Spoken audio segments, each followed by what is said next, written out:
Welcome to tough once YouTube channel friends. ఈరోజు నేను చెప్పబోయే టాపిక్ ఏంటంటే ఇన్లైన్ ఎలిమెంట్. సో నేను ఆల్రెడీ బ్లాక్ లెవెల్ ఎలిమెంట్ చెప్పేశాను, ఎక్స్ప్లెయిన్ చేశాను. ఇన్లైన్ ఎలిమెంట్ ఏంటంటే దానికి ఆపోజిట్ ఉంటుంది. ఇన్లైన్ ఎలిమెంట్ అంటే ఫర్ సపోజ్ మీరు ఎగ్జాంపుల్ తీసుకోండి, ఏదైనా సరే span tag, anchor tag. So అవి ఏం చేస్తుంది ఇన్లైన్?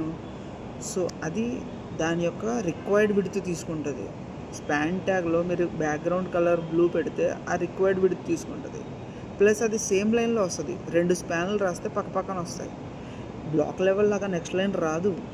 ప్లస్ విడ్త్ కూడా రిక్వైర్డ్ విడ్త్ తీసుకుంటుంది. ఈ రెండే మెయిన్ పాయింట్స్ బ్లాక్ ఎలిమెంట్కి, ఇన్లైన్ ఎలిమెంట్కి. ఇదేమో రిక్వైర్డ్, అదేమో ఫుల్ విడ్త్. ఇదేమో న్యూ లైన్, అదేమో సేమ్ లైన్. ఇది గుర్తుపెట్టుకుంటే మీకు ఆల్మోస్ట్ క్లారిటీ సబ్జెక్ట్ మీద వచ్చినట్టే. ప్లస్ ఇంటర్వ్యూలో ఇలా ఎక్స్ప్లెయిన్ చేస్తే మీకు ఫ్రంట్ ఎండ్ డెవలపర్లో క్వశ్చన్స్ అడిగినప్పుడు ఇది హెల్ప్ అవుతుంది.